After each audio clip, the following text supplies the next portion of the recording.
तो दोस्तों, जैसा कि आप स्क्रीन पर देख सकते हैं, खुद यूक्रेन की सरकार ने कंफर्म कर दिया है कि आने वाले 23 अगस्त को प्रधानमंत्री मोदी यूक्रेन के दौरे पर जा रहे हैं। और जी हाँ, ये भी खबर कंफर्म कर दी है यूक्रेन ने कि ये दौरा कुछ ऐसा नहीं है कि सिर्फ वो दिखाने के लिए होगा। एक्चुअल में दोनों देशों के बीच में बहुत सारे एग्रीमेंट होंगे। राष्ट्रपति जेलेंस्की और पीएम मोदी अलग अलग डील्स पर साइन करेंगे, डॉक्यूमेंट एक्सचेंज करेंगे। और खैर दोस्तों, मेरा आपसे विनम्र निवेदन है, अभी तक अगर आपने इस चैनल को सब्सक्राइब नहीं किया है तो आपसे अनुरोध है कि आप इस चैनल को सब्सक्राइब कर वीडियो को लाइक करना ना भूलें। चलिए वीडियो में वापस आते हैं। खबरें हैं कि इसमें कुछ डिफेंस डील भी हो सकती हैं। अब आपका सवाल होगा कि डिफेंस डील, क्या यूक्रेन भारत को कोई टेक्नोलॉजी बेच सकता है या फिर भारत बेचेगा यूक्रेन को हथियार? तो देखिए, इसको लेकर जो डिफेंस सोर्सेस हैं वो डिनाई नहीं कर रहे। कहा जा रहा है कि दोनों पॉसिबिलिटीज हैं, भारत यूक्रेन को हथियार बेचेगा और हो सकता है कि भारत को यूक्रेन भी टेक्नोलॉजी सप्लाई कर सकता है। क्योंकि अगर आप इतिहास को देखें तो यूक्रेन के पास सोवियत यूनियन के बाद बहुत सारी ऐसी कंपनी आई हैं जो हेलीकॉप्टर के इंजन बनाती हैं या फिर जो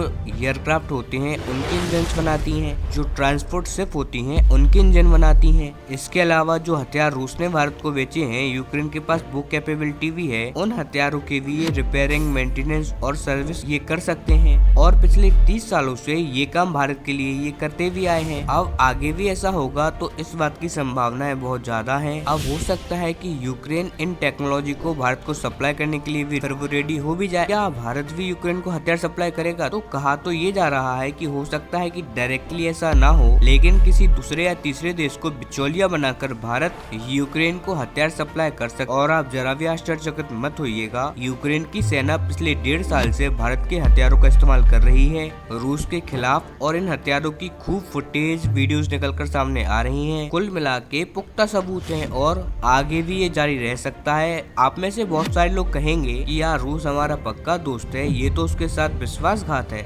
इससे वो नाराज भी हो सकता है। तो देखिए, नाराज होने वाली इसमें कोई भी बात नहीं है। यही पक्का दोस्त रूस अब से कुछ ही दिन पहले पाकिस्तान के साथ ड्रोन डील कर चुका है, जिसमें ये ऐसे सर्विलांस ड्रोन जिससे कि भारत की जासूसी, भारत की पीओके पर जासूसी ये लोग कर सकें। और ऐसे ही कई सारे हाई एंड वेपन्स ये लोग डायरेक्टली बेच रहे हैं पाकिस्तान को। तो हम अपने हथियार इनडायरेक्टली यूक्रेन को क्यों नहीं दें? आप खुद सोचिए, रूस तो अपने जो हथियार एक्सपोर्ट हैं उसमें से एक चवन्नी भी कम करने को तैयार नहीं है और हमसे उम्मीद कर रहा है कि हम जो उसके दुश्मन हैं उनको एक हथियार भी ना दें। तो ये तो संभव नहीं है। अगर रूस इसको रोकना चाहता है तो सबसे पहले चीन पाकिस्तान को वो हथियार बेचना बंद करे, उसके बाद भारत भी बंद कर देगा। यानी कि ये बात तो एकदम साफ है कि जैसा आप बोगे वैसा आप काटोगे, और यही अंतर्राष्ट्रीय राजनीति और जियोपॉलिटिक्स का रूल है और भारत बस अब इसी रूल को फॉलो कर रहा है। इसके अलावा सनफ्लावर पर भी दोनों देशों के बीच में डील होगी, जैसे कि सनफ्लावर ऑयल। यूक्रेन बहुत बड़ा एक्सपोर्टर है सनफ्लावर तेल का।